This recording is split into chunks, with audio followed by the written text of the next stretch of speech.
This is me, Ruowen Huang. I'm an author, spirit coach, and also a psychic.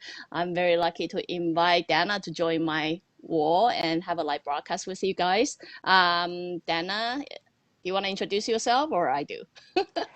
Hi guys, my name is Dana Ritchie, also author. I am a mindset coach and I am happy to be here. Dana did wonderful things. She can help people reset their pain or reprogram your subconscious. But every time I drag her to my wall, I want her to talk astrology. Which is totally fine. I'm happy to do that. No, because I just want to try to make it fun and then see the difference between psychic and astrology and what we can offer for you guys. So we decided we're gonna try to just talk about one thing and make it short every time, so keep you guys, not bore you guys out or something. So today I have a very interesting topic for you. Dana, you had to come forward a little bit so I can see your face. You always lean back. I know. I just like it. Oh, I have a very comfortable chair, so I'm just thinking maybe I should just move your the chair. camera with me. Maybe you should just move the chair. Then I have this big space. That's right. That's where I usually put your name. I'll put it on top there. Yeah. So, well, there you go. It works out. Perfect. So anyway, today my question for you is retrogration.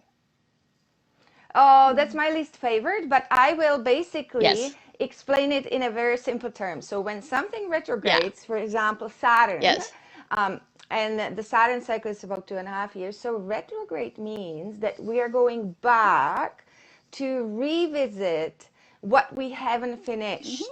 So, and because Saturn is a teacher, so it's forcing us to look back and say, hey, is there something that you haven't learned from your previous experiences in life or events, and now it's time to do it, and I am gonna push you to do that. Okay. So that's pretty much what retrograde is. So now my another question for you to retrogration is, does astrologer always know when it's retrograde or how it's going to impact you and get ready for it? If so, how long ahead are you, do you know about this? That's a very good question. Yes. So anyway, there are a lot of books with tables that I use, and every astrologer does, or a lot of people. And it shows there when the planets, so let's say if Saturn or Mercury, which is shorter retrograde because Mercury moves every month versus every 2.5 years. So then you look at those lines and you see when it retrogrades in every book, they make it darker. Okay. So, so suddenly, like when it's darker, you will see the degrees going backwards. Yeah. So we have like 30 degrees every month on, like, let's say the Mercury. And then when it starts retrograding in those books, you see them suddenly in the dark going the degrees backwards. And so you know exactly which days is going to retrograde and how long. It's written in there. I think they're called almanacs. I have one over there, but I don't want to get out. Of course. So for the astrologer, do you always get yourself prepared? Like, oh my God, it's coming. I better kind of get myself prepared. Like, how long ahead do you usually know?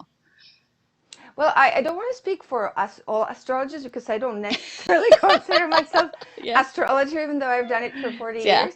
But I have to say, I am not proactive with this. I am reactive. So suddenly, if something starts like not feeling the same way or is pushing me or suddenly things are happening, I go and look. And I'm like, oh, there it is. It's kind of like a stock market when you look at the graph a week later and you think, oh my God, this was so obvious that this is going to happen. But the good thing is, you're right, with astrology, you do know ahead. So I'm sure a lot of astrologers do prepare themselves. And I know that my girlfriend, she has some of these websites where they always say, the Mercury is going retrograde in Gemini, so be aware. Be prepared. So be prepared that you're gonna revisit your last whatever it was that you were battling. So I guess when it landed on different sign, you would trigger different task to bring on, right? Yes, it depends on actually. This could get very complicated. Okay, let's make it short. So Yes, so let's make it very, very brief. Yes. So yes, it depends on the sign, if it's in Gemini, blah, blah, blah. And then it also depends on which house it is in. And anyway, the sign. Okay. Let's stick with the sign. Yes. That's a good one. Yeah. Okay. Yeah, I want to do the comparison is as a psychic, we don't know retrogration. Honestly, we don't check it. We don't know what it's going to do to us. But what we did is if it's a minor change, I sense as a wave. Like if I look into future, I sense waves changing and I did not know, like honestly, I would not know why. So usually I don't know anything is retrogration when the retrogration actually happened. Because what happened is for a psychic, I still got no idea what planet is retrograding, but I feel a pull. It's like someone is constantly pulling you and something is constantly pulling out certain area or certain task of me. So usually it takes about 3 days. Like I would sense the pull pretty much the first day, but it's not until third day I start to realize something is pulling it and it must be some planet is retrograding. And when I look into that, that's when I realize, oh, some planet is retrograding. At that point, the planet still mean nothing to me. Yeah. And you know, it's interesting because as you're saying it, I was thinking even of like energy, right? How I was saying that I am reactive instead proactive. I don't look into the books. I start feeling it. And so I think because we all have different tools. But when we feel it through the intuition, we know something's up. But it's just that interpretation that what you are saying that you don't know because you don't have the tool that I have. Your tool is waves, where my tool is a book. It'd be easier with a book. I don't know. I don't know, not necessarily. As I said, I don't really look at it all the time. I only look when I'm feeling something like not the waves, but when I'm like something, paying attention to what is this? Because sometimes when things happen to us, we're thinking, we're trying to kind of explain it, right?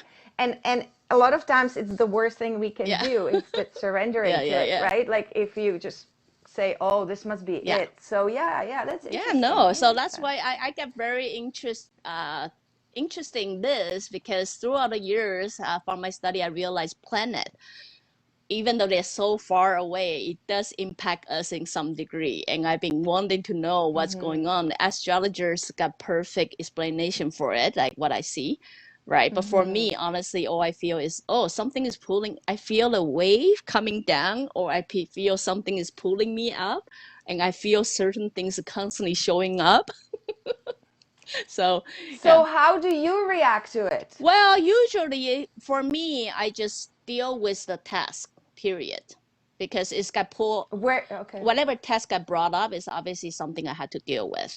But when the wave is become a physical, like, your head is always in pain or something like that, I do try to take breathing method, or I try to do something that bring my energy more in balance. How about you, Bill? If you know retrogration is happening and then it's going to impact you in some way. I reprogram it. So I do my 4 points and then I reprogram the subconscious mind. And then what I do, because I know that the planets, especially for people who are more sensitive and intuitive, they get affected more, right? Because they feel the energy from different angles, how it's coming to us or at us. And so I reprogram and then I put shields. So those planets cannot get me. That's true too. Like I think we're doing it almost the same way but different way, because I would put some kind of guard toward that planet so it doesn't pull on me so much. But then I do also go through the breathing process or something, bring me to that neutral, which you do, reprogramming everything we set. So see, there's something in common in us. There you go. Yeah, and the breathing sometimes becomes part of the reprogramming too, because sometimes when we releasing or when it's more heightened, then the breathing automatically happens with it as well. This is perfect. So anyway, we say we're gonna keep it short every time. So that's my question of the week. Next week, join Dana on her wall So she will challenge me with one question, just like what we do every week. So for many of you who is interested to look into her, mindset coaching or the subconscious reprogramming, do check on her website at wellmanagedmind.com. And Dana, next week we're gonna do it better, right? Yes, on my wall. And I just maybe you and I can practice one more time when I come here. But I think that maybe if you send me the notification a couple of minutes earlier, because it took a while. Yeah. And then I realized that I cannot set up the camera until I accept, because it tells me which way to turn the phone. I guess it depends on how you have your phone turned on. Yeah. Because that's how I got confused last time too, remember? So yeah. And then that's why we were sideways on my wall. But we changed it. You fixed it very well. Yes, perfect.